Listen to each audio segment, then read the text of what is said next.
Profil risiko seseorang akan menentukan di mana sebaiknya ia memilih berinvestasi. Nah, termasuk dalam profil risiko yang manakah Anda? Bersama saya Chandra Dewi, Anda menyaksikan Cerdas 5 Menit.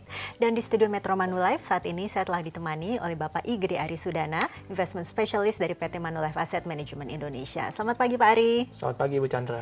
Langsung saja Pak Ari, yang dimaksud dengan profil risiko itu apa ya Pak ya? Baik. Profil risiko adalah suatu penilaian yang menyeluruh dari kemampuan dan kesediaan investor untuk menanggung suatu risiko investasi. Profil risiko ini dinyatakan dalam istilah konservatif, moderat, dan agresif. Nah, profil risiko ini seperti yang tadi Ibu Chandra sempat singgung, memang penting untuk menentukan investasi yang mana yang cocok bagi investor sebelum dia memulai investasi. Oke, tadi disebutkan ada kesediaan menanggung resiko dan juga kemampuan menanggung resiko ya Pak Ari ya. Ini perbedaannya di mana sebetulnya? Perbedaannya kalau untuk kesediaan menanggung resiko, ini adalah suatu kondisi yang lebih dipengaruhi oleh faktor subjektif ya, dipengaruhi oleh psikologi atau lingkungan sekitar investor. Misalnya seorang investor punya teman-teman yang berinvestasi di obligasi misalnya, dia akan kecenderungan ikut nih karena teman-temannya di sana gitu. Padahal sebenarnya belum tentu investasi di obligasi itu cocok buat investor tersebut. Nah, kalau dari sisi kemampuan untuk menanggung risiko, ini adalah suatu kondisi yang diukur berdasarkan objektivitas ya. Jadi tingkat pengetahuan investasi dari investor, pengalamannya, jangka waktu investasinya. Misalnya investor punya pengalaman investasi yang tinggi atau punya pengetahuan investasi yang tinggi, biasanya memang pengukuran dari kemampuan investasi bisa lebih tinggi juga, seperti itu. Oke, tapi barangkali pemirsa di rumah juga belum tahu ini Pak Ari, seperti apa sih profil risiko saya, bagaimana cara mengetahuinya? Nah, cara mengetahuinya gampang. Sebenarnya sebelum memulai investasi, biasanya investor akan dikasih nih suatu formulir, kuesioner untuk mengukur kemampuan dan kesediaannya menanggung risiko tersebut. Nanti ada pertanyaan-pertanyaan terkait dengan aset investor, jumlah kewajiban, jumlah tanggungan, penghasilan yang akan diterima di masa mendatang, pengalaman investasi, dan lain sebagainya. Hasil dari kuesioner investasi ini akan dibobot atau diberikan scoring.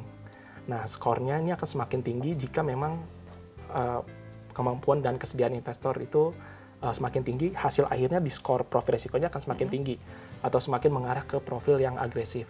Sebaliknya, kalau misalnya kemampuan dan kesediaan investor itu rendah dalam menanggung risiko, ini akan berakibat di skor akhir profil risikonya biasanya cenderung kecil. Dan ini akan lebih cenderung ke arah konservatif atau hanya bisa menerima risiko yang terbatas.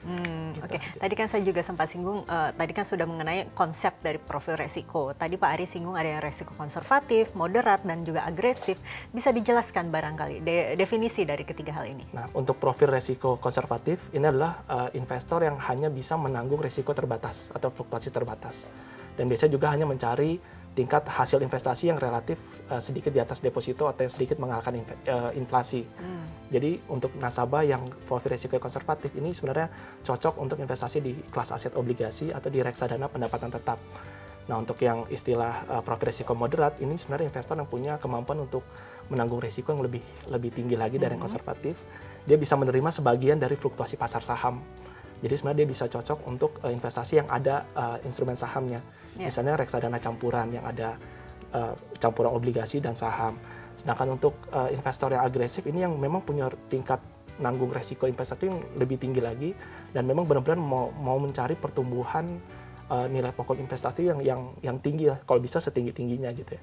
Jadi ini memang cocok bagi investor yang mau masuk ke investasi di saham atau di reksadana saham. Jadi inilah termin dari konservatif, moderat, dan agresif tuh mengacu kepada itu. Oke, tapi apakah memang kita harus mengikuti profil risiko yang kita dapat dari hasil kuesioner atau sebaiknya kita abaikan saja ini? Harus ikut, Bu Chandra. Kita harus ikut itu karena kita ketahui investasi kan high risk high return, low risk low return. Jangan sampai investor mengambil suatu keputusan investasi untuk mendapatkan hasil yang tinggi, padahal sebenarnya profil risikonya rendah. Sebaliknya, misalnya investor sebenarnya punya kemampuan menanggung risiko yang tinggi, tiba-tiba dia cuma ikut yang rendah, cuma ikut misalnya kayak di deposito aja atau di obligasi. Mungkin secara jangka panjang dia nggak puas dengan hasil investasinya. Harusnya lebih tinggi dari ini. Padahal sebenarnya kalau dari awal dia tahu profil risiko, dia bisa pilih yang kelas aset yang ada sahamnya untuk pertumbuhan lebih tinggi. Jadi memang dari awal tidak boleh disepelekan. Jadi memang kita harus mengetahui dulu profil risiko kita sebelum kita berinvestasi. Benar. Terima kasih Pak Ari atas informasi dan kehadirannya ya.